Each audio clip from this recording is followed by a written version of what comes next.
YTN의 취재 결과 복지재단을 인수하는 절차도 깨끗하지 못했던 것으로 드러났습니다.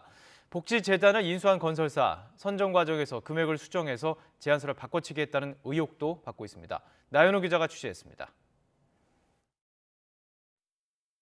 문제가 불거진 복지법인을 인수하는 곳은 입찰 전부터 이미 특정 업체로 정해져 있다시피 했습니다. 재단 관계자들과 인수업체 측 핵심 관계자가 전 직장에 같이 근무해 친분이 두터운 사이였기 때문입니다.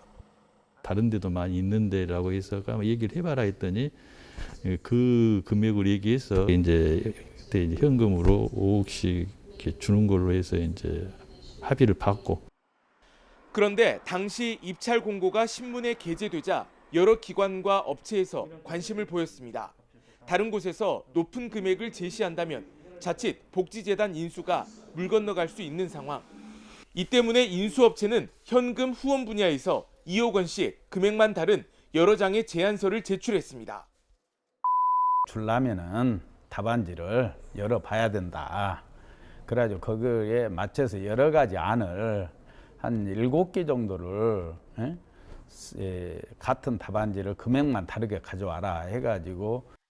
하지만 막상 다른 업체들의 제안 금액이 턱없이 낮자 이번엔 아예 금액을 대폭 낮춘 새로운 제안서로 바꿔치기까지 했다고 당시 복지법인 내부 관계자들은 주장했습니다.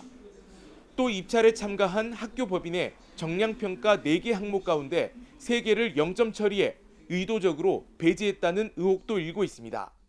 이에 대해 복지법인을 인수한 건설업체는 당시 감사로 있던 회장 동생이 주도적으로 추진했던 일이라고 선을 그었습니다.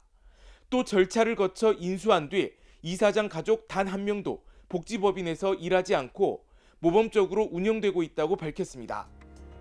애초 사회공헌 차원에서 세워진 복지법인을 인수하기 위해 금품이 오가고 제안서까지 조작됐다는 의혹이 불거지면서 파문이 확산할 것으로 전망됩니다.